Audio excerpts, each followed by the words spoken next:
Hi, everybody. Welcome back to Get Ready podcast, I should say. And the episode you are about to listen to is a very, very, very great episode. I was so very happy to meet my guest you're about to hear. Her name is awāsis, and it was a privilege having her on, for one thing, because I know she's a very busy person and she's got a lot of stuff to do. So it was just awesome just to have her there, ask questions, get a lot of like details on all the stuff that you're about to hear. Don't want to ruin any of it because I want you to listen to the whole thing. But without further ado, let's get started and let's get to the episode. And here we go. Alrighty, so I'm here with. Sākihitowin awāsis. Nice. And this is Degania, and this is the Get Ready podcast, and this is the first episode back after a couple of months of more time I had off. And I brought awāsis on specifically because I've been following your stuff ever since we became friends on Facebook, and I've seen a lot of stuff you were doing. And it's really great to see because I've noticed a lot of it, and I was always like, wow, that's awesome, because you're always over here, you're doing presentations, or you're over at you're protesting over here. Like, there's a lot of stuff I've seen where I was just like, that's pretty awesome to see. And see somebody else doing it that I actually know. Because, you always see people, but you don't know them. So it's kind of cool that I've actually got to know you. And the first time I met you was at Sundance. That's the first time I think I kind of formally actually met you. Because then after that, Ashley was kind of telling me about you. And I was like, oh, that's cool, like everything like that. And then we just kind of just slowly became friends and everything like that. So...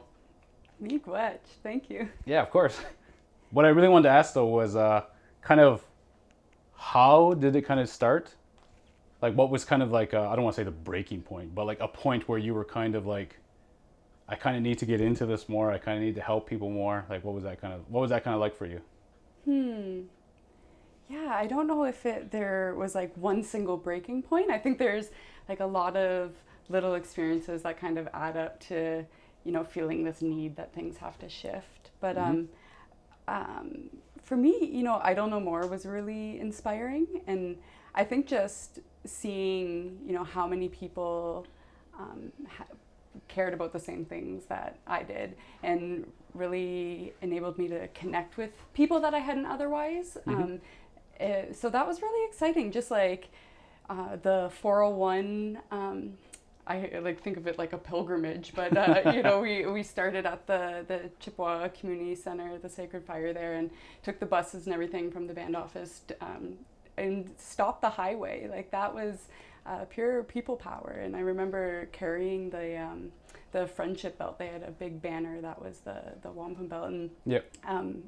How like metaphorical that was, but also started getting me to reflect more on like, what are my responsibilities as Anishinaabe to the land, to the waters, and what does it actually mean to be like embodying those on a day-to-day basis? Like, how do I literally walk through the world upholding these agreements to creation? So that was definitely a big part of it.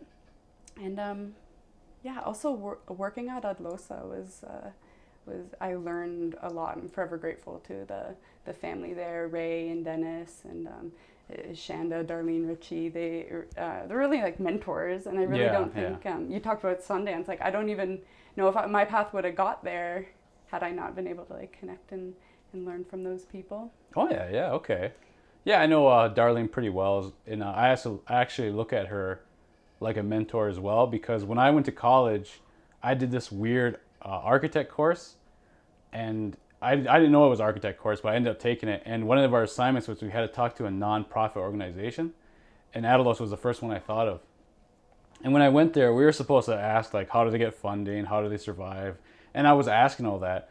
But then, just like I do, that Darlene kind of just, she's like, when she gets passionate about something, she just goes and goes. So I have an interview recorded like, has to be about 7 years ago now, when I was in college for general arts and science, that she just went for an hour. And it wasn't even about what I was supposed to. It just had like this whole bigger thing. And that's what kind of made me finally realize that I was living in a bubble on the res, and I didn't know what was going on outside. But when I left to go to college and then see her, it's almost like she kind of popped it and said, here's what you're missing. And then she showed me all this stuff, and I was just like, oh heck, like I never knew all this stuff was happening. Like, the words of like a food desert and like poverty and all this stuff that was happening in our reserves, I never even noticed. But it's because you live there so long that you get used to it.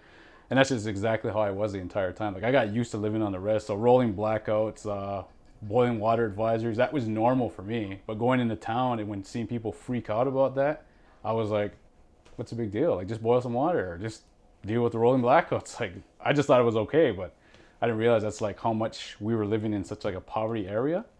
But it was very inspiring. But I know what you mean about like all these other people as well. So Yeah, Darlene is really grounding like that. Like you said, you can go, you ask her one thing, and all of a sudden she's telling you about all these connections, and you see it in this like bigger picture, and you're like, wow, like you know, and empowering. I remember one of my, like I must have only been at Alosa for like a few weeks, and something had happened.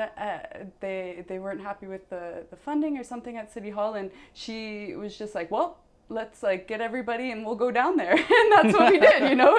Everyone got together, we walked, it's just down the street from Alosa, and we walked over, and by the end of the afternoon she had, you know, an appointment with the mayor to get into his office. And but yeah, just you know, people that give you the sense that like you can do anything and you're supported in that, like you've got support there. That's been really inspirational for sure.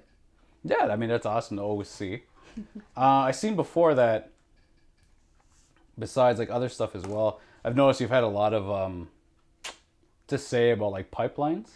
Yeah. And I would like, I know some of our listeners don't fully understand like to say the pipeline situation, how big of an issue that really is, to even the point that there's a lot of people that don't understand the whole point of water protectors either. Like they don't get what that means. They just think like Standing Rock and that's it. But I think a lot of people just shove it there because that's what they're looking in the media, right?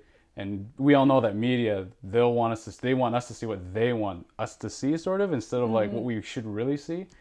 So I just kind of want to know if you could like kind of lighten people on not like just the pipeline situation, but also water protectors as well. Yeah. So I've mostly been involved in resistance to the Line 9 pipeline, which goes from Aamjiwnaang, Sarnia, Ontario to Ganawage, Montreal. And, you know, it crosses, you know, more than 15 First Nations, a few Métis communities along the route. And it not only, you know, goes mostly through First Nations land on rural areas, but I started to realize that even in urban areas, it was usually cutting through, you know, low-income communities, newcomer communities, like brown people who. So I started to realize that, you know, environmental racism goes beyond just our communities, and that there's a lot of alliance building that we can do all along the pipeline route. So a lot of what I spent a good chunk of you know, between 2012 and last year doing was traveling along this pipeline route. People didn't even know that there's this pipeline 40 years old already in the ground. Like people were shocked when you told them that, and I was like, that's only the beginning, you know, like it's already been there for 40 years. But now what they did is to expand the tar sands out in Alberta, they reversed the flow of the pipeline. So instead of running from Ganawage to Aamjiwnaang, switch the flow so the tar sands could be refined in Aamjiwnaang and then shipped, you know, through Montreal and then onto the East Coast for export. So bitumen, what the tar sands themselves, it isn't like conventional oil, right? It doesn't flow. It's not a liquid. It's a sand. It needs to be bust through these pipelines at a higher temperature, a higher pressure. So you're taking a pipeline that was, you know, built to go in one direction, and then you're increasing the flow, you're putting this other substance through it. And when they tried to do that where Line 9 goes into the States, into Michigan, it turns into Line 6. So same age, same pipeline. And when they reversed that part, the Kalamazoo spill happened. So, you know, we know that a spill is going to happen. Yep. And it's not a matter of if, it's a matter of when, is what you hear people say a lot. And that's true. So bitumen not being oil, again, you think oil, water, oil floats, but because it's that sand, it actually sinks. So they haven't cleaned it up yet. They don't have the insurance doesn't cover it. It's still in the Kalamazoo River. So, you know, we were talking about, you know, what motivates me to action before. That was a really big one, realizing, hey, this actually crosses the river I go and pray at, that, flows through our communities. So Yeah. yeah, but that's just the one closest to us. There's this whole Turtle Island is just like splattered with pipelines, and we only hear about the big leaks, like you're saying, the media, the framing. We only find out when this massive spill is happening, but the reality is that these little leaks are happening every day, and they call them something like non-detectable, something like that. But they accumulate, and it's making our way into our ecosystems, into our bodies, and into our medicines, and that's happening every day. So I think it's important for people to talk about this. Like right now, sitting across the table, at dinner over feasts in our lodges. I think that's that's what happened. So then I followed the Chippewa of the Thames, Dushkin Ziebing's appeal, the Supreme Court challenge, and Yep. In some ways, it wasn't really surprising that the Supreme Court ruled in favor of the National Energy Board in support of the pipeline. And I've done a lot of growing in that time, and there are acquired rights, the rights that we get through the colonial system, the courts. They really only go so far, and really the root of those rights, I think, is our inherent rights, where they come from the land and the waters. And that's why I think I protect the water. I seek to have these conversations, put my body on the line, actually in the way, go to these decision-making bodies and try to have my voice heard, because I think that just being there, just being present, just speaking your truth, it disrupts this norm where it's normal to take and exploit the earth and to do what we please without giving anything back, without any sense of like responsibility or accountability. So I think it's important for our people, our women especially, to find our voices, and yeah, seeing that movement grow was really inspiring. But I think in the end, those, like I said, the colonial courts only go so far, and it's about us actually being out on the land and reconnecting. I don't know if I answered your question there, but Well, it's pretty good. That went everywhere. Well, maybe well, no, it kind of went to both sides. Yeah, the pipes and everything. But is there anything else you'd like to maybe point out to maybe water protectors at all? Like something kind of more specific towards this, like not, I'm not saying the point of them, but just to like how they work, how they go cooperate, how they will go around and like kind of inform people and everything like that. Because like I said, I know a lot of people who hear about it, but they don't know what they do or how they work and everything like that. They just think of something very simple or exactly what the name means, which is part of it, but I know there's a deeper meaning. Yeah.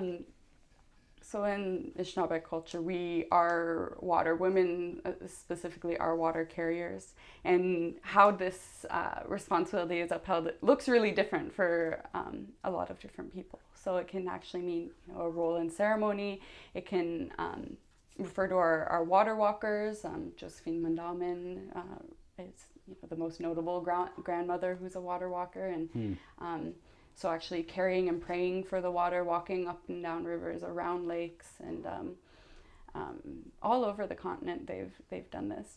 And it can also mean resisting and pushing back against destruction of our waters. So I've been involved in blockades of pipeline construction, the shutdown of the pipeline, where Anishinaabe women and allies called Enbridge and essentially said, if you don't shut this pipeline down, we're gonna. And Enbridge shut it down, and so did the women water protectors. And then they bike locked themselves to it, and it's really brave-hearted work. I have a lot of respect for the women I have the honor of walking beside. Vanessa Gray, Amjanong Anishinaabe Kwe, who shut down the pipeline. At the the site when the police got there.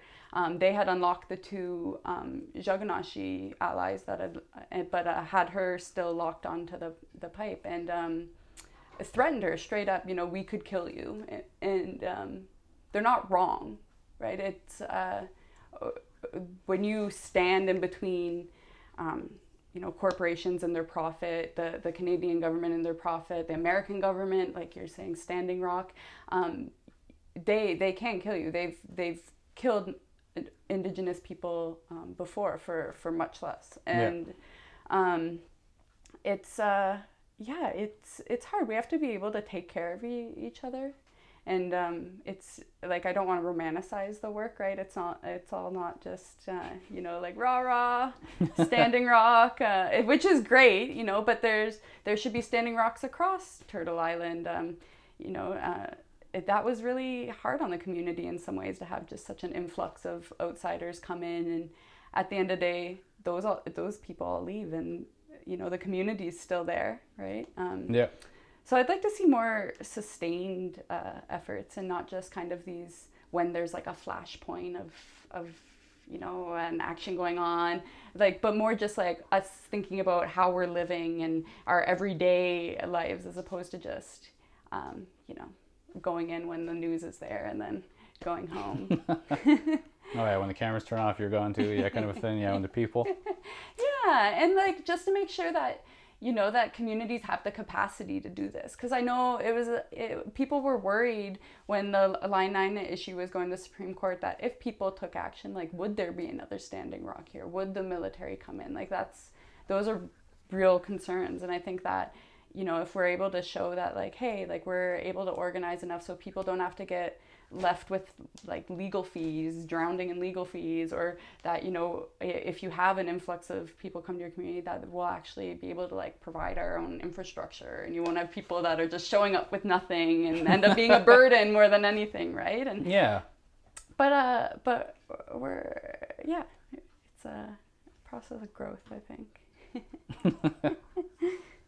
You were at a it seems like I said, I see you a lot that you go to these protests and everything like that. Is there something maybe you would tell people that like kind of, I guess maybe like a warning almost, not to like stay away from it, but if you are going to go to one of these, be prepared for such things to happen? Because I like after Standing Rock, I've noticed a lot of people, like I hate to say it, but like they get computer muscles, or like they're tough on the internet talking about I'm gonna do this, but you don't know if they're actually going to go there. And when they do, they don't realize what you have to put in to go through. Yeah, I think that, it's good to be aware of how these things can escalate, but also realize that that's not the norm. Like, these camps are actually really like celebratory places. Like our resistance or struggle really comes from a place of like loving our people and like loving our way of life. And when you are on the ground, it really is kind of celebratory, right? People want to create, they want to share, there's music and performances and feasts and people doing childcare. And I remember the blockade, the Swamp Line 9, and we had a chicken coop, right? Fresh eggs, the media tent was solar paneled, right? People started gardening on site, and they're really expecting to be there for the long haul. And I think that's kind of the mentality you have to go in with, that either I'm going and I'm giving resources, or I'm actually there and I'm going to be prepared for what that entails. So it's but again, like it's hard, so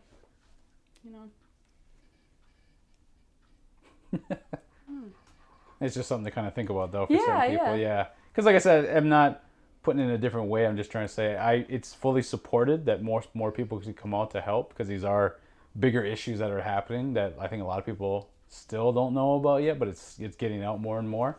And I just wanted to, like, as someone who's been out there more than like a lot of people I know, so like then that's why I just kind of wanted to push forward to like say like maybe just in case. Yeah, and I think we also we need people coming at different issues in a diversity of ways. We need people that are writing letters, and we need people that are working within the system, and we need people that are, critiquing the system. We need people that are dismantling harmful power structures. Like, we need people taking direct action and people taking symbolic action and people that are just talking to other people, And I think part of that is, we're understanding what your gifts are and how you can most meaningfully contribute and what actually means what is meaningful to you. So not everyone's cut out for the same work, and I think that's a strength. Like, I don't think it's that's a negative thing. So and it's lifelong learning, right? Yeah, it's true. Yeah. Something you learn about all the time. Yeah. Yeah. The I don't know if no. Do you go to powwows a lot? I try. I've been going to more sun dances in the summer, but yeah. The ones around here I definitely hit up. But because I remember seeing a post before. I think someone took a picture of you and you were sewing. Sewing. Yeah, I mean, I wish I did all my own fancy beadwork, but not a beader. I make skirts, mocks, that kind of thing. I've made a few baskets. They're pretty lopsided.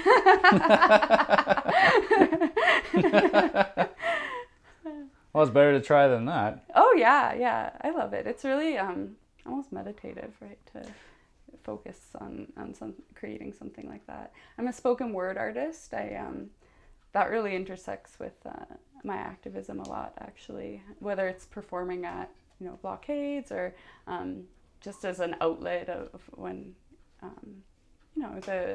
you're feeling a lot of overwhelmingness, and it's a way. I think it's a source of healing for me as well.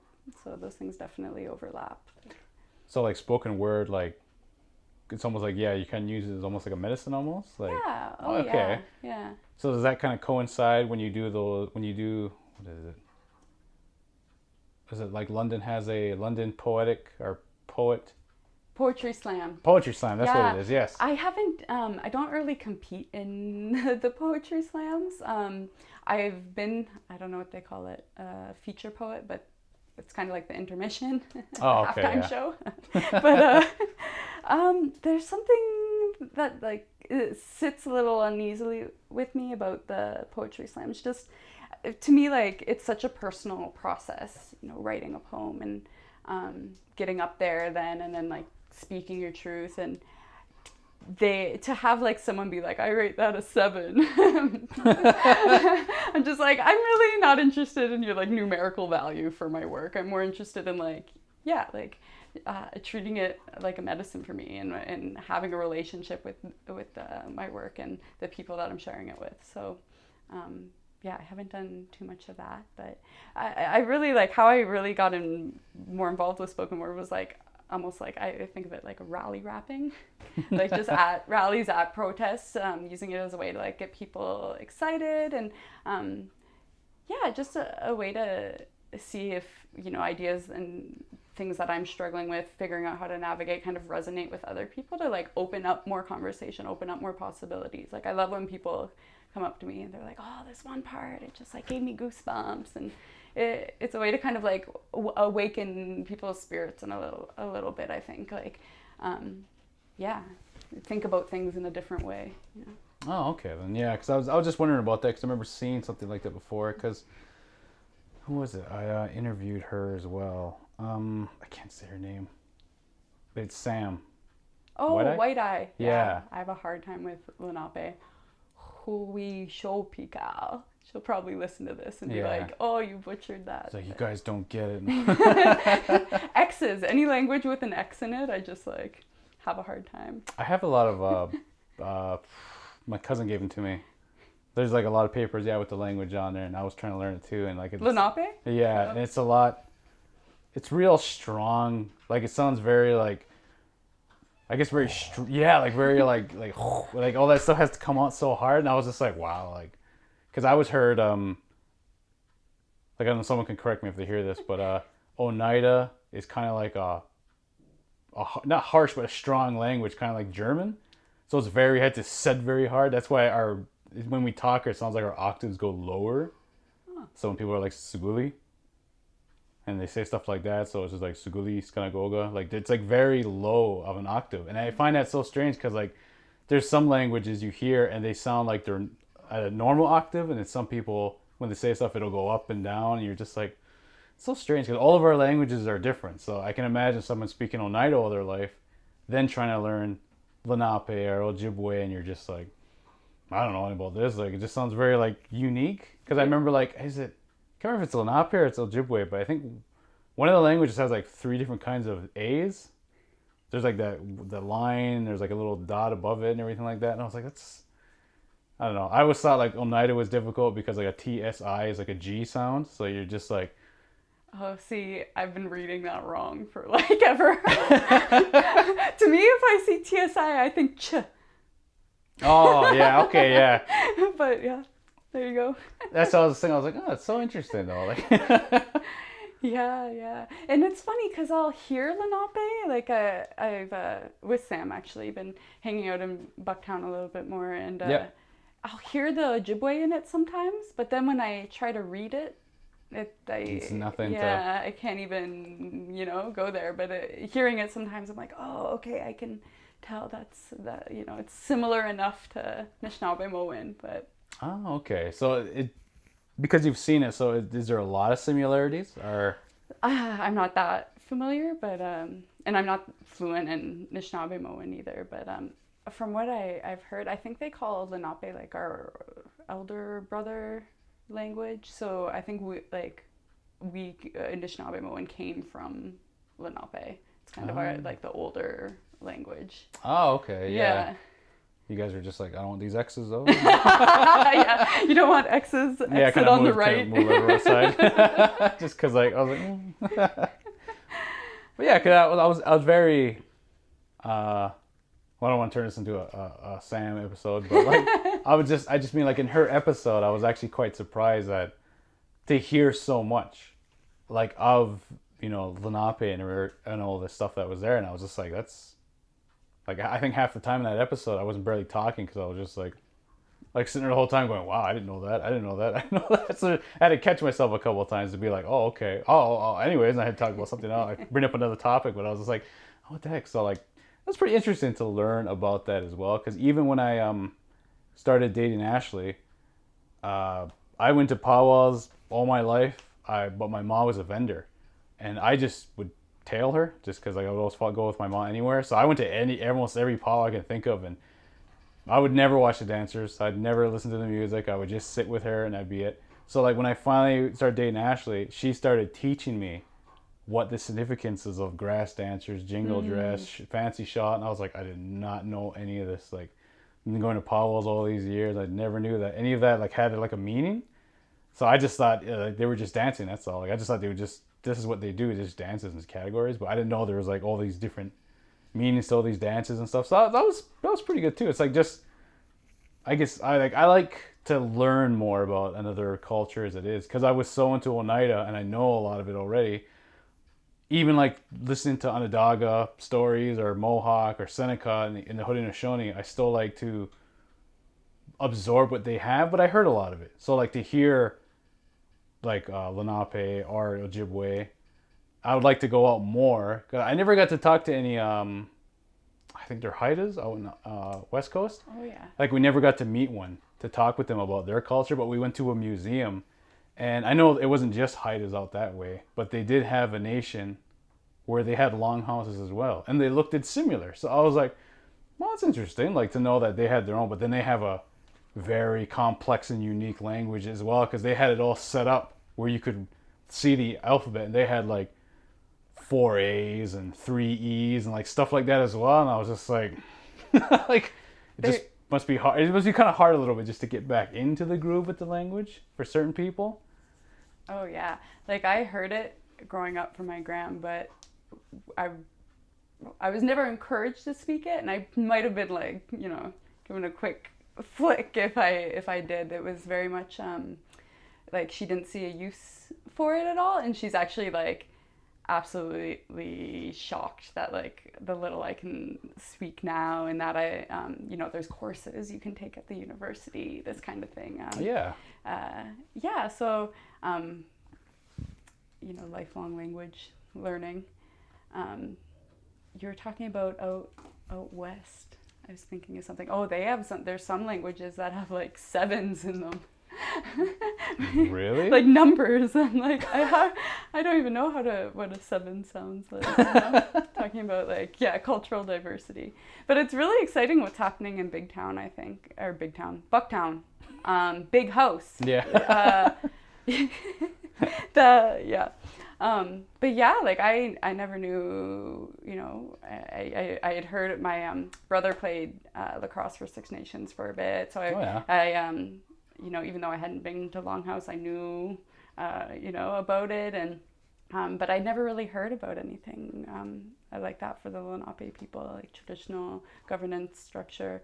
So, and like we live so close, so meeting Sam was really awesome, and just hearing about like the resurgence happening, and seeing that happen like in our lifetimes is really exciting. I think you're talking about longhouses too. I had the opportunity with a few Anishinaabe to go to New Zealand a couple of years ago, and awesome. Yeah, and we I got to stay at they call them Maori Marais, and we kept calling them the longhouse because they looked like longhouses too, but they'd be like, "What'd you call that?"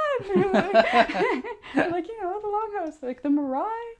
But they're beautiful carvings just all over the walls, and learned a lot about their migration story, and how that's the carvings are often the original ancestors that actually had come to the island, and how that migration's connected to the Native Hawaiian one. And it really changed the way I think about that part of the world. Like just, like ocean canoes are so huge. I can't imagine, like I'm such a river and lake person at the end of the day. That's what it made me realize, was like the oceans, I just have like so much respect for them, and they're just so powerful. And it was really neat just learning just a little bit about their really beautiful culture over there.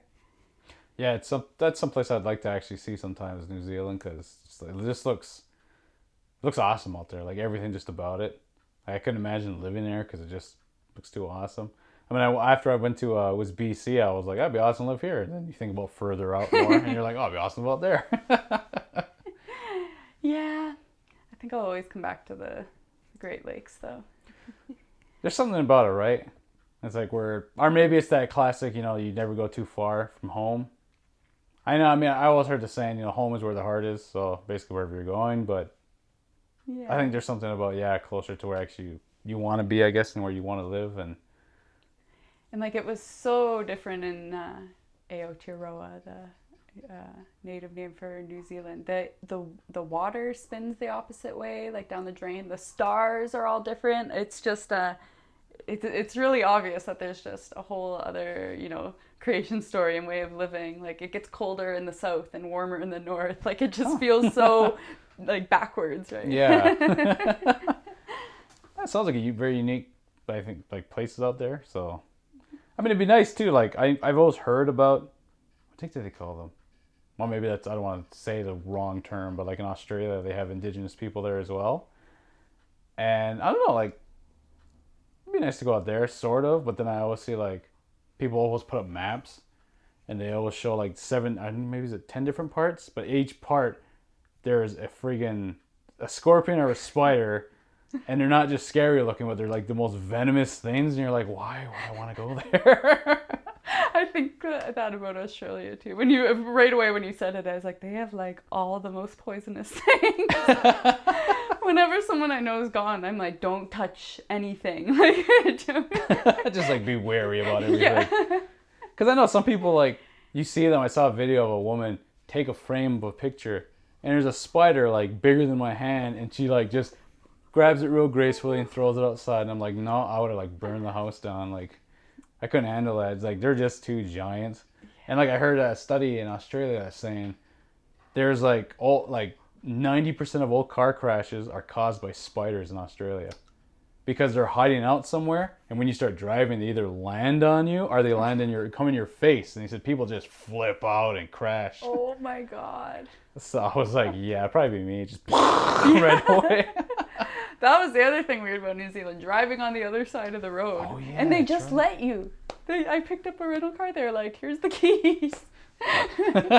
So they say they know all the tourists because you go to signal, put on your signal light, and you hit the windshield wiper because it's on the opposite side. Oh, okay. So they say they know the tourists because every time they go to turn, the windshield wipers are going off. Yeah, because there was on one side, and just Yeah. like everything.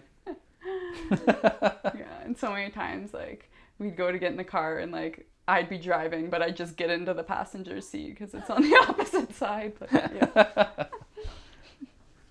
Still sounds awesome, though. Yeah. You said that was a couple years ago, though? Yeah, that would have been 2015 now. Oh, yeah, that's about 3 years. 2016, yeah. Yeah. Goes fast, yeah. And it's funny, we were talking about pipelines. I didn't even mention I'm a PhD student at Western, and my research project's on pipelines. So I'm looking at Indigenous energy justice, what it actually means for Indigenous communities to, make these decisions, like, and procedural justice within the colonial system, but also in our own governance structures, and how different types of Indigenous rights are engaged with in these resistance movements. So I'll be comparing a study of Line 9 to Line 3, which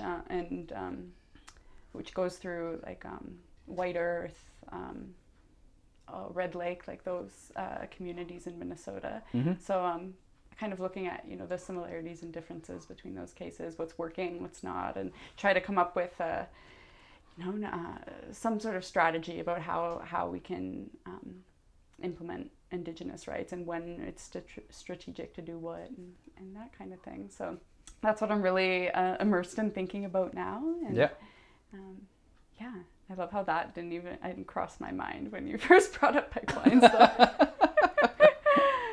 So with those kind of studies, would you be able to like turn into a book of some sort for people to read? Maybe, hopefully. I'm a writer, and I'll have a thesis at the end of this. So turning that into a manuscript is definitely a possibility. Looking at getting that published.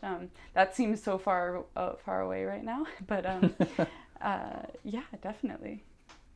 I'm also hoping eventually to have a book of poetry published. I've released poems in different places. I've written for like Red Rising magazine and Kim Won zine out of Saskatoon, I believe. But yeah, that's something else in the works for sure. Okay, yeah. Speaking of Red Rising, I remember seeing the article in there that you had. Oh, thanks. The poem, yeah. Yeah, I saw that. And I saw they highlighted you as well in like this Two-Spirited section. Yeah. Part of it? What's it called? I think that was the theme of the issue, the Two-Spirit issue. Yeah. Oh, yeah, okay. Now, for some people who don't know, could you explain Two-Spirited? Yeah. So, from how I understand it, Two-Spirit's actually an umbrella term. It's an English term. It doesn't actually refer to the specific gender roles and responsibilities across all nations. Mm-hmm. It comes from what some people have described as, when an individual will get a spirit name, this whole group of people that are gender variant received a spirit name, and that was Nijmanandug, two spirits. But that doesn't resonate across, all different nations. There's some people you translate Two-Spirit into their language and it means something completely different, right? So it's not meant to be like translatable across cultures, but it's a way to kind of unify people that say, we have a really rich traditions in every corner of this continent of gender variant people, and just a deep respect for autonomy and for people's individual journeys and respect for change. And so it's people looking to revitalize those roles, and unlearning a lot of the things that, when people were taken and forced into residential schools, you're either on the boys' side or the girls' side. And, there's a lot of people who, being assimilated into that system previously hadn't thought about themselves as either. And it's really not like I'm sure there were cultures with only two genders on Turtle Island, but it wasn't about, they weren't as rigid. Like, it wasn't like, you have to be one or the other, and like they're tied to like, all these mannerisms and these like expectations. Like, if I, even if I didn't identify as a two-spirit woman, just a woman, and I was out in the bush and it was cold, like, I wasn't gonna wait around for a man to like light a fire, right? I was just gonna do it, right? Yeah. And so I don't think it actually had anything to do with sexuality. I think it had much more to do with people's unique gifts and what they could contribute. It would have been like super counterintuitive for people to be like, I'm going to exclude someone from the community or from the culture because of their sexuality or how they've decided to live their life, right? We would have been looking at, what they can contribute and what their gifts are instead. And that's not how necessarily everybody understands two-spiritedness. There's some people that for them it is just a translation of being queer, or being lesbian, or being gay, or bi, and then there's other people that they are queer and indigenous, but they don't identify with two-spirit, right? So it's there's a lot of different experiences, but to me it's really exciting to see a two-spirit community coming together in London, and us finding each other and sharing and creating space for one another, and starting to take up more space within like the Pride festivities. Okay. Which is hard, right? Because it is very alcohol centered. It's very like the Pride paradigm doesn't really resonate with a lot of people necessarily. So yeah, that's the struggle right now, I think, is like reclaiming space to like create our own vision of like what we want our two-spirit futures to be, I think. Oh, okay. Yeah, that sounds good. I mean, I've always seen it one way as well, but the way you put it there actually does make it like more I guess more broad, like more of a view that you can see so many different aspects of it and everything like that. Because I was always told just one way, and like I wasn't taught this by an elder or something like that. It's just the way that I guess it kind of presented itself, that it is just talking about the sexuality. It's not talking about like a wider, what you're just saying about different roles and everything like that as well. So like actually that's, like I said, that's actually a better way to look at it. Yeah, it's hard, right? Because I think like we tend to come at the understanding through like these really Western notions, right? And yeah, trying to undo that is huge. One of I think it was the Two Spirit Society out of Saskatchewan, they had shirts that said there's no closets in a teepee. I've seen one like there's no closets in a wigwam around here too. But I think it's like that's really clever, but it's also like so true. Like there wouldn't have been this like coming out. It would have been, parents who really valued, like watching and supporting and observing like what their child's gifts were and like how they can help fulfill those, right? It wouldn't have been about like this like in or out dichotomy. And I think that like that dichotomy is replicated in like a lot of colonialism, right? Like having one and then the other, like the first division's really between like people and or culture and like the earth, right? That's like the first division. They took the kids from the land. And like science treats people like they're completely separate from the land, and this like disconnected us from like our food systems, right? And then the disconnection was between people who saw themselves as part of the land and like what was considered more like civilized society or whatever, right? Like and these divisions, they just they're so entrenched in how we think about like ourselves, the land, and it's part of that lifelong work for sure to undo, I think. Like I said, it's such an interesting topic. Like a lot of this stuff is what I will read or hear about. But like I said, it's better to bring somebody on who's been there or knows what they're talking about, as opposed to, I've seen it on Facebook, or kind of that, because I get a lot of that. And nothing to those people, but it's one of those. It's better to experience it or have someone who has experienced it, because you don't want to talk to somebody who I would like to go bungee jumping as opposed to somebody who has bungee jumped to tell you how it is or something, or some kind of an experience, because everything's different for everybody. I believe that somebody's going to experience anything in a different capacity where it's not going to be, maybe it's enjoyable, maybe it's not for them, you know what I mean? But it's all about, I guess, trying it. I mean, that's why I've been kind of like myself lately, that I don't like somebody telling me this is how it is, because I'm like, well, for you, but for me, it's going to be completely different. I might like it, or I might hate it even more than you, but you know what I mean? It's something I need to do. Because I've come to a very question everything, to the point where if someone's like, oh, I think that's dumb, I'm like, well, why? Yeah. And if they're like, we need to stop doing this, I'm like, well, how come?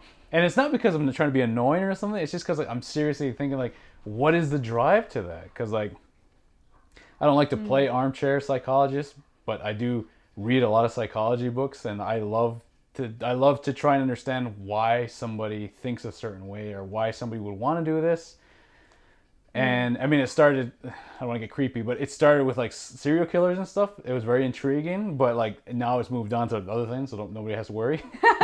but it's just, I read all that stuff and I was like, oh, why would somebody do that? Why would the Wisconsin ghoul Ed Gein do what he did? And then you read all the stuff, and then you read about other stuff, but I started moving on to further people. So when somebody tells me, oh, well, he just cheats all the time, he doesn't ever have a woman, then I'm like, well, do you think that extends from maybe his mother, his father, seeing that is normal? It goes further back, and then you find out that it goes so far back that it's mainly just what do they call that? It's because it's from the residential school era. That is the intergenerational trauma. Yeah, so a lot of it can go back to that.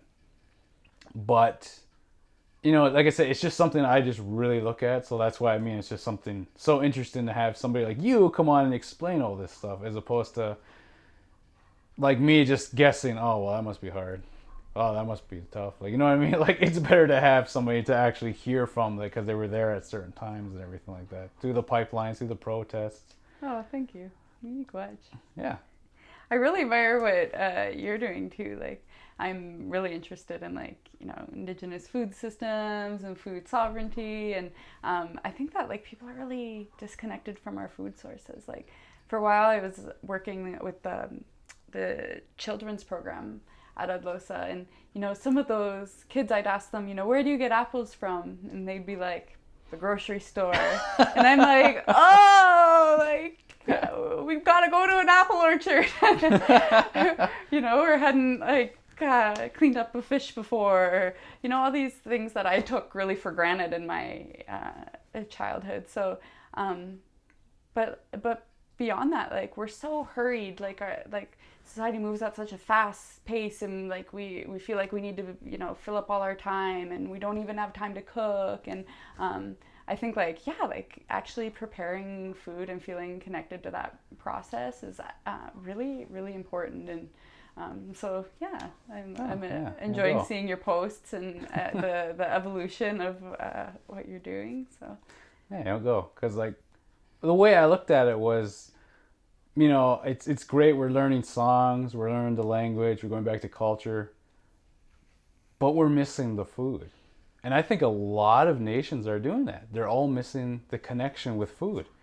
And in Six Nations, I think you've heard about it, maybe it's is it Healthy Roots or Two Roots?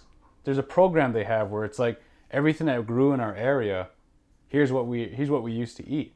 So I started following their program.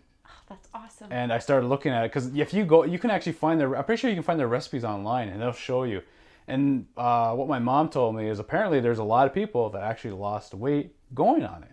And I find too that your body can react to certain foods genetically because of what we used to eat in the old days anyways. So when I eat a lot of fish, I tend to find my body's more energy. I can lose more weight. I can, everything kind of just stays on. I get all those healthy fats and everything like that. So that's so connected just through eating fish, whether it's salmon or tilapia or something like that. It's just, it doesn't really matter what it is as long as it's just fish, as long as you eat more greens. So like, I find that just a healthier diet actually is like more going back to what we used to eat. So the berries, the fruits, like, you know, anything in the mushrooms, anything you can get. I mean, every day I can find something new. Like, oh, what the heck is it called? Did you ever hear of a mushroom that it looks like chicken?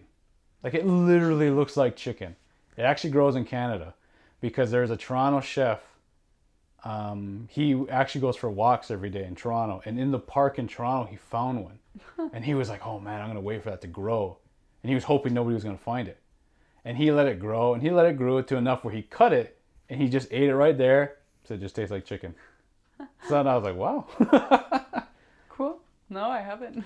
Because there's a lot of foods I've been trying to play around with as well. Like I actually became vegan for 2 weeks. Oh, wow. I was doing I go off on vegetarian. Like I will eat it throughout the week, but that's just to give myself a break from eating so much meat. But because I use a lot of chickpeas, you know, like lentils, beans, everything like that. Like I try to rotate between everything as long as like with meat as well. So I mean, it's only a shame that bison, like venison, if you can't get it from a hunter, you got to go buy it, and people want to charge you an arm and a leg. Yeah. It's like I have yet to lose either. But an interesting fact that I heard was all the meat you find in stores, like all the wild game meat that you find in stores, they all come from New Zealand. Because I heard they actually took all the bisons and stuff they could, took them to New Zealand, and just grew them there. Wow. And then they just go through the process of an abattoir and then send it worldwide. And then that's it. So it's not like you're getting a wild game. It's still raised on a farm. So like there's a lot people should be kind of worrying about, but they're not really being too mindful. And that's something I try to teach people. Like I try to help them with is understanding nutritional facts. Now mainly it's ingredients. Because if you can't pronounce it, why would you eat it? Right. But so it's mainly just to try and get people to understand the whole, I guess, the diet part that we're kind of forgetting. Because like I said, I'm trying to learn the language as well, doing culture and everything like that. But I think our nutrition side is something we're kind of missing in that sense. And I think it's hard because it's kind of like, I mean, you can basically say sugar is like a drug. It's hard to get off of it because a lot of people don't want to. And it's not because they don't absolutely want to. I think it's because they just get addicted to it. Mm-hmm. And it's in everything. Like I don't think people are even aware how much like salt and sugar, white flour, you consume in just all these really mundane products. It adds up, right? Yeah. And I think it's interesting, like if we're really listening to our bodies, I think we want a lot of these traditional foods. Like I know right now it's early spring and I can feel like I just want like those greens, right? I want leeks, I want fiddleheads, and and there's a season for that sugar too, right? And and a reason. So I think like revitalizing our food systems is really, really important work. Yeah, so like I said, it's something that we can slowly do, because like every day I think you can add stuff. It's I'm forgetting all these names for these things, but there's this thing I've recently found called the half cup challenge, and 3 times a week all you have to do is add half a cup of legumes. And it's either just lentils, beans, chickpeas, or split peas, and it's half a cup to anything, just once. So just 3 times a day once. And that's all it is. It's just slowly adding, because any of those, all 4 of those have high protein and high fiber. And everybody's missing fiber, I know that. And like potassium and everything like, so like more protein. And I think more protein is better for us anyway. I know there's a lot of, like a vegetarian diet, what I found is high in carbs. But that's because it's naturally, right? From like the chickpeas, the beans, everything like that has a lot of high carbs, but there's also a lot of protein to kind of counterbalance it. But I don't know. It's good. I find I have more energy and everything like that, but I'm used to eating a lot of meat anyways. So like that's just my side of thing. But I like to tell everybody's different. What works for me might not work for you, but then you might do something that, like eating sardines more. I don't like sardines, but like me either. But like just certain things our bodies will react to, and just completely different. That's all. Yeah. So I tell people just try everything, because then you never know. And yeah, like what you just said, listen to your body, because it will tell you if it's not good for you, if it is good for you. It's all it is. Yeah, that changes too, right? Yeah. It's good. It's an easier thing. Oh, sorry, I had something to say, but I can't remember now. Oh, something I do want to ask though. It's kind of a new segment on this show. Sorry, my leg fell asleep. No worries. Is there something that people are not noticing but should check out? Not noticing, but should check out. Whether that's a movie, a book, music, a person, anything that somebody made, a YouTube channel, TV show, whatever, but like just something that maybe you're seeing that you absolutely love and it's great, and that maybe other people should go check out just because of like how awesome it is. Cool. Okay, 2 things. Yeah, could Very, be as many very as you different. Maybe 3, but I just finished reading. Her name is Robin Kimmerer. She's Potawatomi, and her book Braiding Sweetgrass. She's also wrote a book, Gathering Moss, and they've changed my life really, and it's a really different take on a lot of the like stories that I'm familiar with. Quite a few you're probably familiar with. 3 sisters, and she has this really beautiful way of like combining traditional teachings and like science and like how they intersect, and and even thinking about like things like governance and leadership and self-determination by looking at maple trees as like as leaders, and looking at like the gifts strawberries have, and what these different plants teach us. And I would definitely recommend those books. Both of them have like changed my life. They're really beautiful, and they're easy to read. They're like it feels like she's just telling you a story. It doesn't feel like really dense or hard to get through. Like a textbook or something. Yeah. Just... And I mean, Gathering Moss is pretty short, maybe easier to get through, but Braiding Sweetgrass, like each chapter is kind of dedicated to a different plant or a different story. So it's easy to kind of just like pick up, read one chapter, and then like you can put it down again for weeks and pick it up again, and it wouldn't be like, oh, what happened? I can't really follow. It's kind of like short stories in that way, although there is some connection throughout it. So I definitely recommend those 2. They're really, really interesting. So what's the books again? Braiding Sweetgrass. Okay. And Gathering Moss. Awesome. Yeah. Did you say you had another one? Yeah, I'm gonna say one more thing about the books though before I forget. Like the other thing I like she had made me think about that I really hadn't as deeply was about how our self-determination as nations, as people, is really connected to the self-determination of other species, of plants, of animals, and when they're so intimately intertwined like that, we can't fulfill our self-determination unless we're also promoting like this like a democracy like amongst all the living things in creation. So thinking about it like that, it makes a lot of sense to me, but it's also something that I don't think is really like present in conversations about like nationhood, and so that's something that's stuck with me from it. The other thing I was gonna say, check out what's going on at Nimki Ajibakong, I believe outside Elliott Lake, a little north, about 30 minutes north of Serpent River. But it's, do you know what's going on there? Have you heard about it yet? Or so it's a camp that started up, a language revitalization camp, but it's also like a reclaimed village. So it's a permanent village site now. They've built cabins for elders. There's people that live there permanently, and they try to only speak the language as much as possible. Reclaiming our traditional food sources. Yeah. They're fishing. They've built like a governance lodge. So that's really inspiring to me. seeing people, yeah, like actually look at like how we're living as like solutions to, you know, a lot of the issues we face, to climate change, to pipelines, like not just looking for a quick fix, but something that, you know, it might be harder, it might involve more work, but we're gonna get more out of it at the end of the day. And I think that kind of movement's happening like all over the place, like in resistance of the Kinder Morgan pipeline right now. The Squatmuck people. Yeah.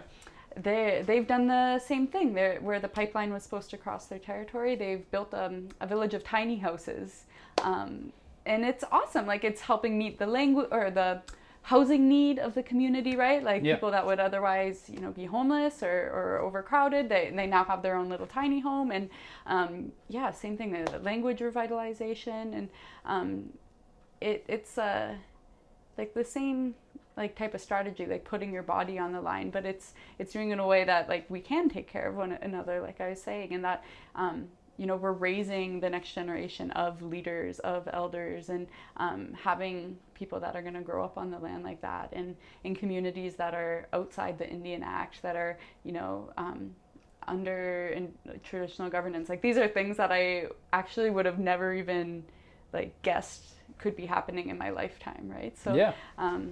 Support them, check them out on Facebook, Nimki, Nimkii or EE, Aazhibikong, Aazhibikong. I hope. No, that's awesome. I didn't even know that was happening, to be honest. It's really cool. Isaac Murdoch, Bomgijik, he's really involved. Christy Belcourt, the Métis artist. Yeah, they're pretty much up there all the time when they're not traveling, speaking, creating art elsewhere. But yeah, it's an exciting movement, I think, looking at like long-term futures instead of just reacting to colonial violence, right? Like, oh, there's a pipeline. Oh, we got to do something. Like it's proactive.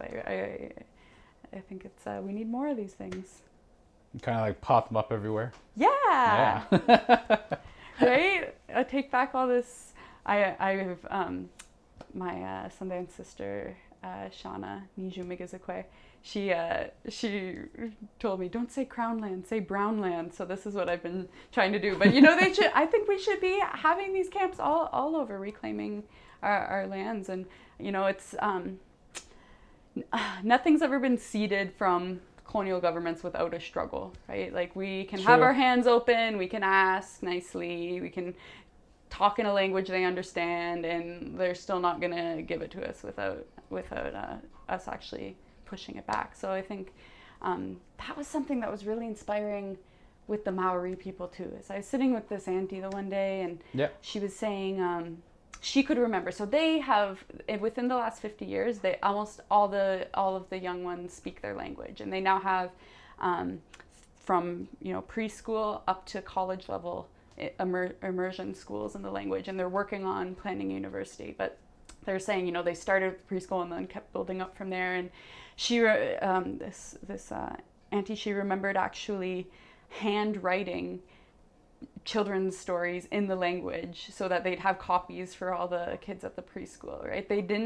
They weren't like waiting on funding from the government. They weren't like, you know, waiting for whatever framework to be developed. They just like did it, and they did it with like almost nothing, you know. And that was really, really inspiring for me to see, is that, you know, how effective it had been. I think like they had like Maori radio, Maori TV, and and just like hearing the children like play in the language, right, even was really awesome. And to know that, you know, they were pretty much at the state that we're at now, you know, not so long ago. And yeah, it's inspiring. Just takes time, right? Yeah.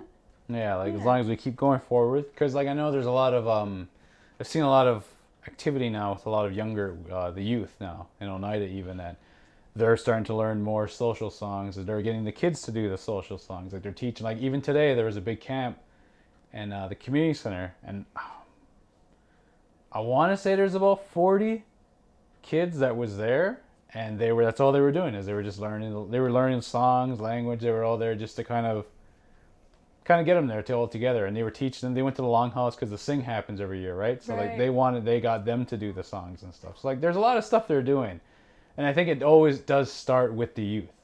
Yeah. Like that's why I prefer. Now, if anyone listening to get mad, don't get mad, but I prefer to teach the youth cooking because it's them that are going to need it a little bit more than the ones now. I don't mind teaching older people, but there's a certain age, like in anything, where you can't teach a dog new tricks. I hate to use that, but at the same time, it kind of rings true that there's some people who are, why do I have to learn that?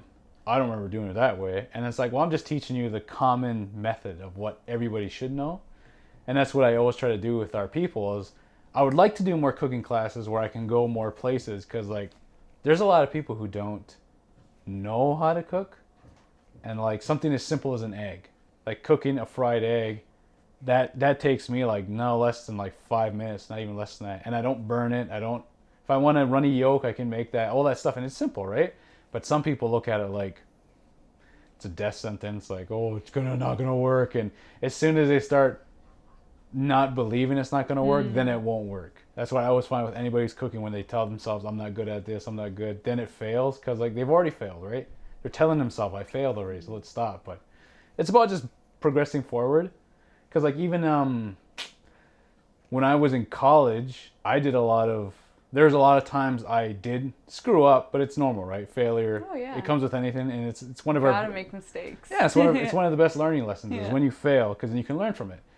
And I can always remember when I did like certain foods and I would get it right the first time, and it's not because like I'm good at it. It's just I kind of always thought that I kind of just I can do this because like a lot of times you watch the teacher do it and then you repeat it. Because we all have our own workstation. So it'd be the same thing. And I do think a lot of people see cooking as a big issue when it's like, you look at a recipe and it's like, all right, there's 21 items already they don't want to do it. And then the steps is like 50 steps. It's like, for one thing, nobody should be doing those unless you work in a restaurant. Because like, it's crazy to do those kind of recipes. It's better to just fried egg sandwiches. Yeah. And even then, like, that's what I like doing is teaching people the basics and then just little tricks and hacks with the basics. Because then it just makes it so much easier for people to fully understand cooking. And I think it's a necessity, not really a basic need it's a necessity to learn how to cook. Because like there's a lot of people I've met where they don't know how to cook. And I want to try and reverse that. That's my mission with like our people is I want to try and show them that it's easy once you understand the very basics, that's all. Yeah, and you can get creative from there, right? That's all you really need. Yeah, like it's very easy to just do anything. Like I've had friends who want to know how to cook game, and it's similar to cow, right? Like it's not too far off. There's strip loins, there's ribs, there's loins, there's everything that's in a cow is basically what's in a deer, but it's smaller or it's different a little bit, but you can still get the same. But I think that's where we can just kind of start is, the food wise. I think we can kind of move into more, which would be better. Yeah. Another thing I wanted to ask real quick was, could you give a basic, like, I guess, idea? Because I've seen you do presentations. Like, I've seen that you go to different places and maybe do a presentation. It's like, what does your presentation kind of, like, what do you kind of get into with your presentation when you're teaching a new group of people of something? Oh, wow. Yeah. I do a lot of different things. I do some work with the Native Youth Sexual Health Network. So around consent, around, healthy sexuality, and, safe sex, harm reduction, two-spiritedness, any combination of those things. I also do, more like know your rights work, maybe media messaging, campaign planning, like how to facilitate a meeting, like the kind of organizing basics. And then I also do more specifically about like Indigenous rights and pipeline resistance and impact assessments, consultation, these kinds of things. And then I also do like presentations like about my spoken word, about so I kind of like layer the like performance of those pieces like into a talk that maybe gives a bit more context. Sometimes people don't understand like the language I use or maybe like a reference I make, so kind of unpacking it. I've also done some writing more recently about the based on the Native Women's Trail of Tears, the Barn Quilt Trail. Okay, yeah. Yeah, and looking at a few of those quilts in particular, and the meanings behind them, and what this says about women's roles and responsibilities in water governance, and how like what it means to learn these things like in Anishinaabe culture. So a bit of everything, I think. Yeah, and then I'm also like guest lecturing sometimes now at school. So looking at like traditional land use studies, again, like what's strategic, what are some limitations, how we might be able to navigate those, that kind of thing. I'm really hoping that like the ones coming up, the younger generation, they see they feel like they have like a meaningful role no matter where they are in the world, whether it's like in our communities, whether it's like at the university. And like I don't think that you can learn really about who you are at a university, right? I think that we learn about who we are in ceremony, on the land, in our communities. And so I'm not talking about like that, but I'm talking about like just like seeing that like you can be true to yourself and like take up that space. Yeah. Just being who you are. Like you don't have to, fit into this box and what people think like you should be doing or you should be talking about, or like and it's not always easy. Like there's definitely people, colleagues that I have that like do not understand what I'm doing, probably, secretly disagree with a lot of it. But, finding the people that do support you and, and like knowing that like, that we're going to continue to support you, like speaking your truth. 'Cause we need that to happen. But it's hard. Like I find like being at the university really isolating sometimes. Yeah. Like I can't always get to Indigenous services, and I'm up until last year I was the only Native woman in my only Native person in my program. Now there's two of us.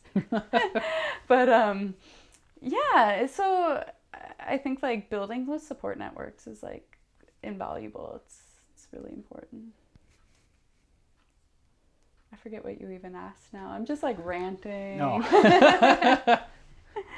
I think I was trying to ask. I was trying to ask what your presentations. Oh yeah. So about like writing, and then I'm really passionate about like help like know your rights stuff and the Two-Spirit stuff, because I feel like I can talk really romantically about like traditional teachings about two spirits, but the reality in our communities is that like people don't feel like they belong a lot of the time, especially in like more northern places where you can't like go off to London or go off to Toronto on a weekend and like find a bit of a community, right? Like like reaching out to a youth and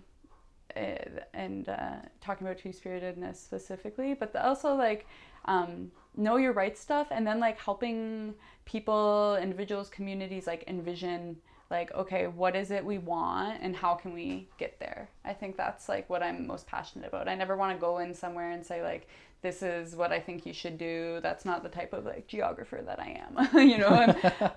I'm much more like, okay, like where do you want to go? And then let's like figure out what we can do together to get there.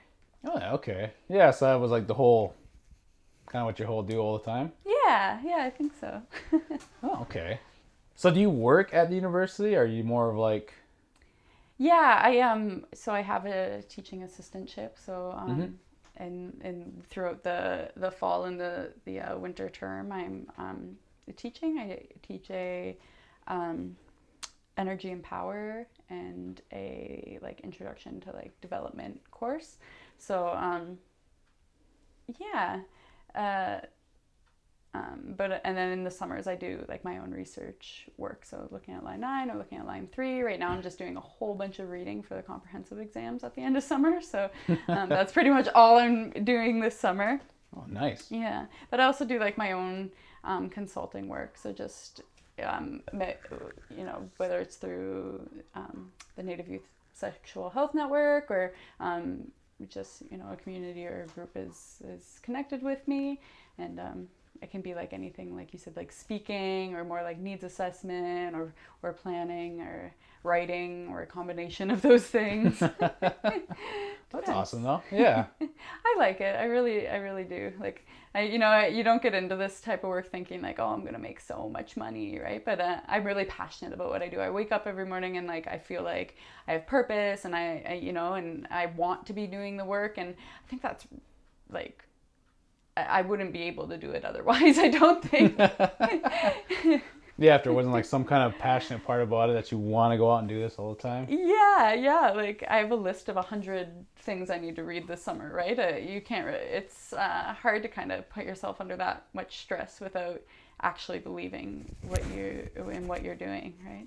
Mm-hmm. I think about like some people in my program, not to like poo on what other geographers are doing, but I'm like, you count bugs every single day. You just like sort them by species. And like, and geography is so diverse, but yeah, not like that's great for them, but I wouldn't be able to do it, That's good though, because like I always thought it was another part that we're kind of missing is a fitness component to a lot of our traditions, in the sense that there's a study that came out that said that gardening is probably one of the most powerful exercises you can do in the world. And it just has clearly to do with that you're on your knees pulling weeds, you're bent over, you're grabbing, you're doing this, like there's so many motions that you're doing pulling, that digging, you don't realize that it is a full body workout. Huh. That is so interesting. It makes sense, Yeah, because like most people are like, oh, I'm so tired after they go gardening. And that's what it is. It's working your entire body. And I was like, that makes sense. But like, it'd be hard for somebody now who doesn't really do it to try and get back into it. So it's better to use what we have and then kind of incorporate that to what we can get into. Because, I mean, I know there's a lot of people that go hunting, and I understand they're better at it than me. I can say that. They're better. I've never went hunting yet, but I would like to. But, I don't see these people being physically fit in the sense that you would need to be if you were to have a bow and arrow, you know what I mean? It's because we came down to using rifles and everything like that. Well, also we can just like, throw the deer in a truck, not necessarily like drag it, like, or carry it however far. And yeah, that's, I was thinking about that at Sundance, like building the lodge, and one of the Kukums, the grandmas, were telling me like, I remember when like they didn't have trucks to like take these logs, and like they'd have they put them on like horse buggies and then drag them up there, or and then it's changed a lot, right? Like but so I think you have a good point there about it's not necessarily as physically demanding, and there's a reason why it was like that, right? Like yeah, like, and like I mean even just going fishing, us doing hiking, hunting, foraging, gathering, all this was always going out and doing something. So you're either walking, you're running, you're swimming. It's one or the other, but like you don't see that a lot now. And I understand the technologies that kind of cut down those boundaries, but it'd be still kind of nice to stay in shape, just to kind of be at that point, just in case. Because there's a lot of it where I still see that it still can just at least help health-wise. For sure. And I think also it's like it's a self-check on like over harvesting too, right? Like, before where you had all this technology and you could freeze stuff that you wouldn't necessarily use right away, like all these little things, like you can harvest so much more, right? And I think that there's a lot of responsibility in like knowing like when you're taking too much, right? And because it's so easy to do now, right? Like you really like yeah, it's actually a very interesting thing. I look at that. I didn't think about too till I was working with I was working with a dietitian, and her name's Terry Morrow. She works out of Six Nations. Oh yeah. And she was telling me, she was explaining some of this to me, that the exercise component that we're kind of missing a little bit. And I thought about that, and I was like, yeah, because I was just thinking about the food part. Like, I was just thinking about the food, but then there's that other part. I mean, a lot of people could grow their own garden. And it's interesting that I'm a medical driver, so I drive a lot of people. And during those drives, you hear a lot of stories, especially from the elders. Mm-hmm. And there was a guy I was talking to just today who told me about his garden that he was growing, and he does every year. So I was like, oh, okay, that's pretty cool. And he was explaining to me, yeah, all the stuff. And he says, nothing's better than going outside and just grabbing something and eating it. And that you grew. And I was like, there is like endorphins to get from that, right? Like you would get from eating it knowing that, yeah, I've done this. Like, this is mine. Like, I'm not paying for this.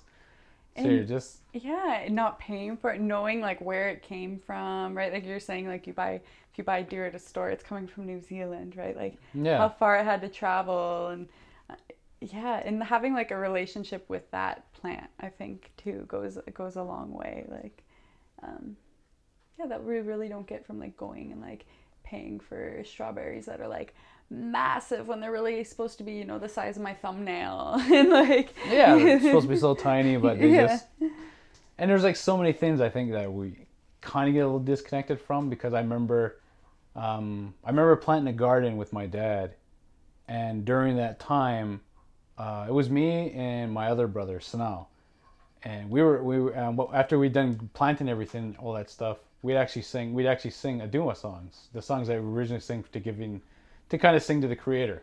But it's almost like we're singing to the creator, but singing to the plants as well. And then if it's corn, and you're almost like you're going through the different aisles, and you just sing till you're done, and it's like you're just giving thanks, and it's like something, I guess, to connect you more Yeah. to the plants, like to the creator, to everything like that. So. And we were talking a little bit before, like giving back, like that, like reciprocal nature, and I think that's part of it too, right? Like offering a song for thanks. That's beautiful. Yes. Yeah, like I said, it's just the little things I think that we're kind of missing. Yeah. It's kind of like when you're cooking, like, well, she's cooking again. When you're cooking something and you forget that one ingredient. Done it millions of times where you're like, you do everything, then it's like it goes in the oven, and you're like, okay, I'm done. And then you stop and think, did I put the friggin' onion in there? And then you didn't, so you're like, oh, it'll be all right. And then when you eat it, no, that onion could have helped out a lot. You're like, yeah, just not the same. Yeah, it's like just like the small little things just kind of make it, but you forget it all the time. And that's how I am all the time with everything. But yeah, so that's why, like I said, it's just something I think a lot of people aren't really doing as much, that I think that they should get back to, maybe. Like doing a garden, like, you know, like growing your own food, just having to like maybe do more hunting. And like I said, like I would like to see more people being more active, and like not just the youth, because I know the youth is, but like other people as well, like the older generation. I know it's harder, but it's just something I think they can learn. It's kind of like when you think you know everything, you really know nothing. Yeah. So it's like, it's always better to learn. I mean, I constantly keep learning new things about food every day. It never ends. I think, oh yeah, that's everything about strawberries. I think I'm up to like 193 facts about strawberries. Whether it's taste, whether they're white, whether they're half grown, fully grown, all the vitamins, nutrients, they're all at different levels, at different stages. Whether you get them in the winter to the, you know, if they're on the truck, how long are they on there till they get there? Like, there's so many steps that you don't notice, and then you just kind of like keep learning about it as more as you go on. So it's like, it's just a constant learning, I think. Yeah. And how you can incorporate it to more things. I mean, I'll tell everybody right now, a fun, easy little recipe is you take sprouted bread, which is not loaded with so many, like, you know, preservatives and things like that, because usually a lot of it has to go in the freezer. They call the bread that's alive when it comes out of the fridge and it thaws out. You take 2 pieces of this, you put natural peanut butter on there, and then you just cut up real strawberries, and then you have a peanut butter and jam sandwich in the same fashion, but it's not. It's like a bit higher in protein. The sugar is incredibly low, and you don't have to worry about all these weird things in there all the time. So like, it's just like stuff like that. Yeah. These are the natural changes you can take. And what was it again? I heard somebody complain about natural peanut butter before, that they don't like the taste. And then I've read a book I've read, the Food Genius Foods, one or the other. It's a really great book. I was reading that, and the guy in there talked about adding like a stevia, vanilla, and something else. And you stir it into it, and it actually just makes it taste like the fake stuff. Oh. So there's ways of getting around these things. Yeah. There's like, I guess, food hacks to kind of like get into and like learn more about the food and how you can kind of change it, incorporate it. And that's easy. Like then, if you really wanted, you could slowly cut back on like the sweetener, right? And yeah, then you can just kind of get right into natural peanut butter. yeah. Because I'll say that when I first started, I hated it. I had it in my fridge for like 6 months and I never touched it again. I had it once and it was like yuck, and I put it in the fridge, forgot about it. 6 months later, I think I came back and started slowly eating it. Now I can just spoon feed myself. Yeah, I love it. Yeah, like it just comes back. Yeah. But yeah, like I said, there's so many ways to try new things, like whether it's vegetarian, vegan, keto, paleo, raw, anything you can think of. Yeah. I try to just like eat whole foods, like like try to cook for myself with like whole things, like actual vegetables, and try to stay away from things that are like pre-packaged, pre-mixed, pre-made, because that's where, a lot of those more questionable things kind of sneak in, where it's like, I can't even pronounce this, and you're just supposed to be like salsa or something. What was I heard? I heard a story that somebody said once their friend only bought pre-packaged food because it said how much calories is on it. They would never buy, say, like like a pepper, an avocado, an apple, because there was no calorie count on it. So they're like, I don't know how much it is, and they would just stick to pre-packaged stuff, and they were just like mortified at their friend, like, why? Like, so they just immediately jumped back and was like, started explaining to them how it works. And I think that's probably for the better part of it, is like through the internet, with the knowledge that you can get. I was actually able to like learn far beyond I ever could just off of the internet, like all the information that's there. Like I just feed myself every day all the knowledge I can get out of it. I have so many health and food books, whether it's on taking care of your brain, your liver, your heart, anything, reversing things, how to quit smoking with food, how to like cut down on sugar, with just food, like all these different things. There's so many different little things I actually do, and you can change your body just by eating differently. Imagine like when people went to the doctor for, different health issues, like that was the first thing they targeted, was like, what are you eating? How much like physical activity are you getting? Like, this, like the mainstream society is so prescriptive, right? They want the quick fix, like whatever pill bottle, or it can fix this, as opposed to actually going back to like the root causes, like how we're living, what we're eating. And it's so quickly, I think, overlooked, but really like most of health issues stem from those things. So, yeah, because I just did you ever hear of a guy named Matthew Walker? He's a neurologist. I don't know. He came out with a book recently called I think Why We Sleep. Okay. And it's a pretty scary book, only in the sense that you find out how terrible you treat your body if you don't sleep. And it's such a scary, like after I heard him talk about it, and I was just like, holy Christ, because I better go to sleep right now. Yeah, like it's such like I have to pick a time and just go to sleep, like make sure I'm getting 7-8 hours and everything like that, because I value my sleep so much. It's like, yeah. And like a lot of people, especially in university, are like super quick to just like sacrifice their sleep, right? We'll stay up all night working on something, but like personally, like I'm gonna do it faster, I'm gonna do it better if I've had some sleep. I don't always get as much as I want, but just taking that time and then coming back to it is like, it's you get it done faster. And yeah, I think people do need to be kinder to themselves. And yeah. Sounds good. Yeah, I know what you mean. It's something that everybody should be valuing. Again, it's hard with the society, right? Like we're like capitalism. It's just like you need to be productive all the time, just work all the time, grind, grind, grind, grind. And the first things that are given up are always like, yeah, like the foods that we're feeding ourselves, the sleep that we're getting, our stress levels, whether we're drinking water. I have a friend who sets an alarm or has an alarm set for like 3 or 4 times a day, and if she hasn't drinking water since the last alarm, she just chugs a bunch when this alarm goes off. I think it's actually really smart, if you're not in the habit of just like drinking water throughout the day, because it makes a huge difference. Like you feel more awake, like your skin, like everything is just Yeah, it just completely changes everything. Yeah, I always buy those they call them mammoth mugs. It's like a gallon of water, and if I can drink 2 of those in a day, I'm usually pretty good, because it's a lot of water. Yeah. Although I get a physical every year, and the doctor was like, you should probably only do a gallon and a half. And I was just like, really? And they're like, yeah. What about if it's summer? Yeah.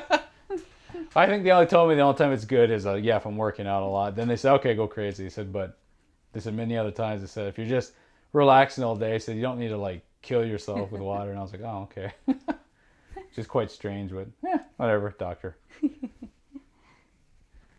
So with everything we've learned so far, I think we came a lot from this, and I'm actually really glad, because maybe it was a couple months ago I asked you to be on. Yeah, it's I was thinking about that. It's crazy how much time's passed, actually. So thanks for your patience and inviting me anyway. And yeah, because I was always thinking that too. I was like, well, it'll happen someday. So like now I'm starting to regularly get these on as much as I can weekly, hopefully, and then like keep getting them. So like now I can start getting on more, because like now like I said, I'm looking for more natives. I'm looking for not just natives, but like anybody, just really anybody I can, because I got a bunch of friends I want to get on here still that I haven't got yet. So hopefully I can get around more. But like I said, I hope a lot of people learn from this and actually can walk away knowing more because of what you explain, whether it's the pipelines, what we can do maybe to prevent the pipelines, how you can help and everything like that. So, I mean, is there any closing remarks you'd like to leave? Closing remarks. I'd say, be true to your heart. Don't be scared to speak it, and don't let anyone tell you that like what you feel and who you are isn't important. And support one another. Like I think we need to. I think it was actually Darlene. We've come full circle now, but she told me, we need to be hard on the issues and gentle on our people, and that like stuck with me because when things get stressful, like it is easy to really turn on each other, and I think that at the end of the day, like we're all we have, and that we have to be really intentional about like speaking our truth in a kind way and being good to ourselves and to each other. So Chimigwech, I'm also going to suggest, and she might kill me, but Summer Brissette. Do you know who Neil Benezik? Just that last name really made me think about a different one.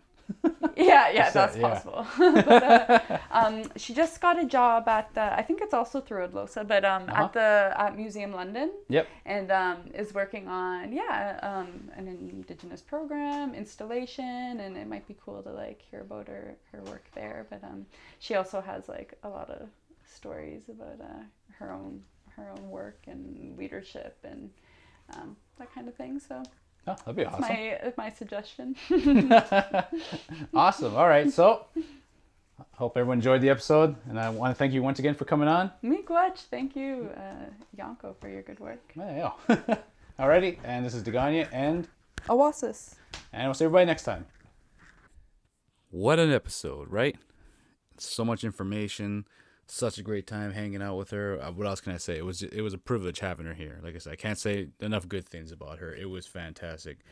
And it's, as always, I would love to have her back on after a while, catch up with her, see what she's been going through and everything like that, and going through more stuff and learning more information as we can, because she's one of those people that just have a library of knowledge on this stuff. And like there's so many things I learned just talking with her and asking questions and everything like that. And like I said, that's what this is for. That's what this podcast is for, is to get down to all the nitty gritty things that you may think you know, but there's always more things to learn.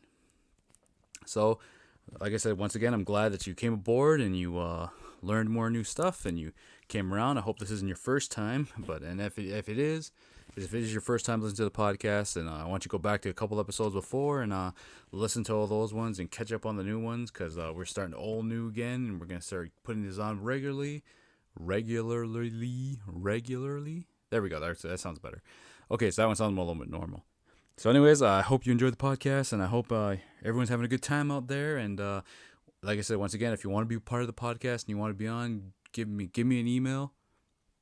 Shoot me an email at getready@gmail.com. Getready with 2 R's @gmail.com, and just let me know you want to be on. We'll get everything organized, get everything set, have a lot of stuff sent out to you, and you can come on the podcast, or I can come meet you, and we'll just get everything done. You can be on here. If you got anything to promote, to talk about, you got a lot of stuff to take off your chest, whatever you want to do, whatever it is, whatever. I'm willing to be there and do a podcast with you. So if you want to be on, just let me know at getready@gmail.com. And of course, one last thing I just want to say to everybody is have a good evening. No, I'm just kidding. But anyways, all right, bye.